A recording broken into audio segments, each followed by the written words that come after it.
when you learn how to use your mount maintenance properly, what I've talked about is during side control week, we spent a lot of time talking about how to beat this bottom frame when she's framing on my hip. Okay, if I skip this, it's not like I can't necessarily make it to mount. It's going to be a lot harder, and she's going to have a lot better defensive options.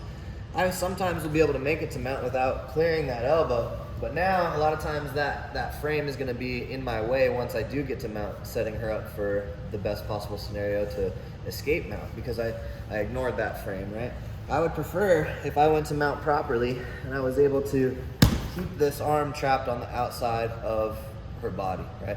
I don't want her to be able to create this 2-on-1 situation with her frames. I'd prefer her to have both of her arms isolated from each other so she's not able to help herself out and create an imbalance in the position, okay? So there's a few different ways that you can do this, but one of my favorite ways is to tuck the head like this. So if you think about bridging and shrimping, in order for her to bridge, she has to be able to put her head on the ground.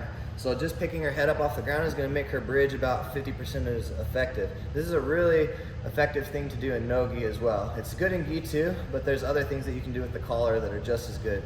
So in no-gi, this is one of your few posture control options from mount that's really effective at stuffing a few bridge attempts. And it's really important that you rest your shoulder on their sternum when they're doing this. So this is like on the shoulder isn't gonna work, okay? It has to be directly lined up with their spine, like cupping their head like a basketball and putting your elbow on their sternum. So that'll work for stuffing a few of her bridge attempts.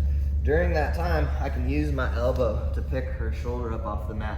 And when I step, I want to make sure that the bottom of my foot is exposed, because if the bottom of my foot's not exposed, that means I'm stepping flat on my foot, and that means my knee is facing more towards the ceiling. And as much as I try to pinch my knee to keep Jess's back off the mat like that, she's gonna be able to move this way, put her back on the mat, and escape this position. So I want to step about 6 inches away from Jess's shoulder and be able to point my knee inwards towards her head. If our spines are lined up, same thing is gonna happen. She's gonna like start to shrimp this way and put her shoulder on the ground. So I need to misalign my pressure so that she doesn't have a direct way out of it, right? It's like more like a Chinese finger trap. So I take my chest out, and I turn my chest, and I put my chest over on her tricep. Now the angle is different. Now the angle is this way. So her moving this way is not gonna take her out of the pressure anymore. Does everybody see that? Yeah, if I stay here, she's gonna easily move out of the pressure. So I have to point my pressure over my knee, using my abdomen to trap the arm. We went over wrist lock, Kimura, straight arm lock. We also did the triangle from here.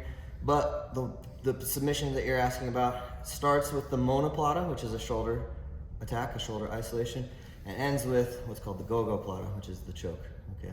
So in this position, when I wanna set myself up for the monoplata, I have to replace my post, and I can't do it with this hand, okay? Because I need this hand to help me control the shoulder. So I lean forward and I post my hand on the ground. At the same time I post my hand on the ground, I windshield wiper my foot around to the side and catch my shin with the back of my hand. So I lean forward, windshield wiper, and catch, okay? Now, my elbow connection on her head is how she's not able to put her shoulder on the ground. So turn and put your back on the ground. It's gonna be very hard because she can't look this way. She can't turn this way if she can't look this way, right? So we've talked about this all the time during like cross-facing and things like that. I pick my hip up and I turn and put my hip, before I come down, I put my shin across her neck. And I lay on my side, putting my elbow on the ground, hugging my shin so she can't take her shoulder out, okay? I like to step on her bicep to keep her from turning into me. Turning away from me makes the shoulder lock tighter. Turning into me starts to make the shoulder come out of the hole, right? So I like to step on the bicep here. So now, the shoulder lock, I grab my knee, I'm gonna scoot my butt this way and start rotating my hips towards the ceiling. Okay, it's a really fast shoulder lock. If I wanna do the go-go plata, Chris was talking about holding the toe, but I actually like to just cup the head. Okay, it's a lot stronger. If you start reaching behind the head to start trying to grab your toe, a lot of times they're pushing their head into the mat because they need to bridge. So reaching behind the head is not gonna work from this side. I just like to pick it up here and use both hands to kind of do the choke like that. And honestly, I can go to mount and finish like this too.